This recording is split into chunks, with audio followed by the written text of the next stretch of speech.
동맹이란 기본적으로 한 나라가 다른 나라의 군사력을 빌려 자국의 방위 능력과 태세를 강화하는 수단입니다. 한국은 1953년 이후 미국과 강력한 동맹 관계를 유지해왔고 현재 약 28,500명의 미군이 한국에 주둔하고 있습니다. 반면 북한은 중국과 공식적인 동맹을 맺고 있으며 실질적으로는 러시아와도 사실상의 동맹 관계를 유지하고 있습니다. 이 때문에 남북한 사이에 전쟁이 발생할 경우 그 전쟁은 쉽게 미국, 중국, 러시아가 개입하는 대규모 전쟁으로 확산될 수 있습니다. 한국의 입장에서 보면 미국은 지리적으로 멀리 떨어져 있습니다.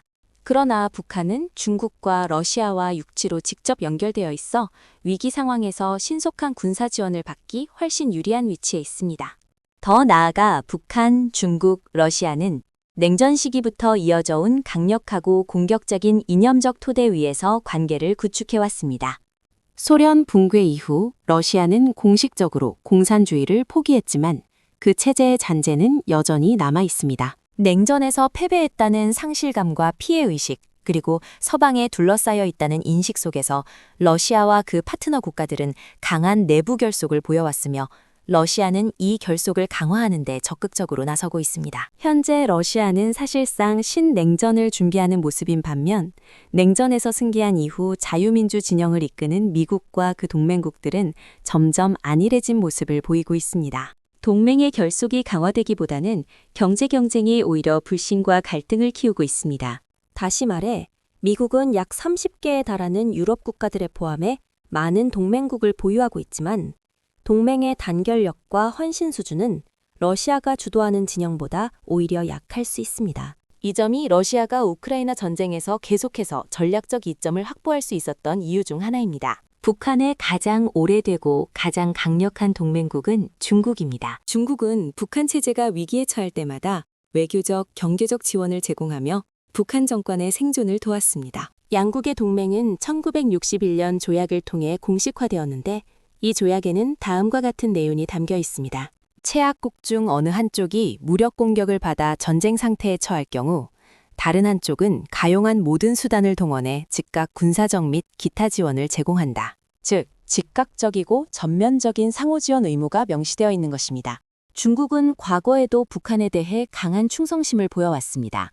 예를 들어 1950년 북한이 유엔군의 개입으로 한국전에서 밀리자 중국은 대규모 병력을 한반도에 투입해 북한 정권을 구출했습니다. 김정은이 2011년 집권한 이후 장성택과 같은 친중 인사들을 숙청하면서 북중 관계는 한때 다소 냉각되기도 했습니다. 그러나 2018년 김정은이 트럼프 대통령과의 핵 협상에 나서자 시진핑은 곧바로 김정은을 여러 차례 만나며 동맹 관계를 복원했습니다. 최근 북한이 러시아와 가까워졌음에도 불구하고 중국은 이에 대해 부정적인 반응을 보이지 않았습니다.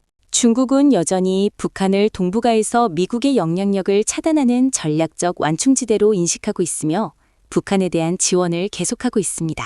북한의 두 번째 주요 동맹국은 러시아입니다. 냉전 시기 북한은 소련과 공식 동맹 관계에 있었지만 소련 붕괴 이후 그 지위는 사라졌습니다. 그러나 러시아가 우크라이나 전쟁 초기에 어려움을 겪자 김정은은 적극적인 지원을 제공했고 이를 계기로 사실상의 동맹 관계가 다시 부활했습니다. 2024년에 체결된 양국의 합의는 명목상으로는 전략적 동반자 관계이지만 실제 내용은 냉전 시기 동맹 조약과 거의 동일합니다. 합의문에는 다음과 같은 문구가 포함되어 있습니다.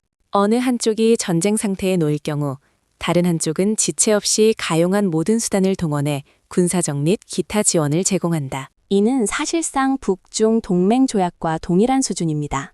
다만 북한이 러시아를 동맹국이라고 부르더라도 러시아는 공식적으로 그 표현을 피하고 있습니다. 그 이유는 북한을 공식 동맹으로 인정할 경우 러시아가 해구산 제공 의무를 져야 하기 때문입니다. 2024년 12월 3일 기준으로 업데이트된 러시아의 핵 교리는 러시아 또는 그 동맹국이 핵무기나 기타 대량 살상 무기 공격을 받을 경우 핵무기 사용이 가능하다고 명시하고 있습니다. 즉, 러시아가 북한을 공식 동맹으로 인정하는 순간 미국을 상대로 한 핵 보복 의무까지 떠안게 되는 것입니다.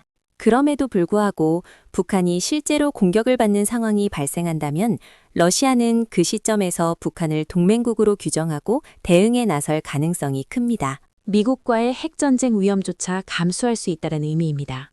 이처럼 북한이 중국과 확고한 동맹을 맺고 러시아와도 준동맹 관계를 유지하는 상황에서 한국은 한미동맹에 의존할 수밖에 없습니다. 일부 한국의 진보 세력은 중국과 미국을 균형 있게 대하는 균형 외교를 주장하지만 이는 현실적이지 않습니다. 중국은 이미 북한과 약혼한 상태이고 한국은 미국과 약혼한 상태입니다. 중국과 미국을 동일한 선택지처럼 취급하는 것은 법적 배우자와 불륜 상대를 혼동하는 것과 다르지 않습니다. 위기 상황이 오면 중국은 반드시 한국이 아니라 북한 편에 설 것입니다.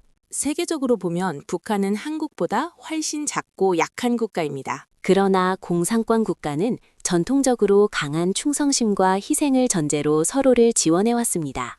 반면 한국의 우방국들, 즉 민주주의 국가들은 연대를 강조하긴 하지만 실제 위기 상황에서의 지원 수준은 국가별로 크게 달라질 수 있습니다. 이 점에서 공산권 국가들의 동맹은 훨씬 결속력이 강한 편입니다. 동맹 구조라는 관점에서 볼 때 한국은 결코 유리한 위치에 있다고 보기 어렵습니다. 이 주제에 대한 보다 자세한 분석은 저자의 저서 Nuclear North Korea's Challenge to Deterrence Theories and Policies, Uncomfortable Truths 제2장을 참고하시기 바랍니다. 관련 내용을 더 듣고 싶으시다면 구독 버튼을 눌러주세요.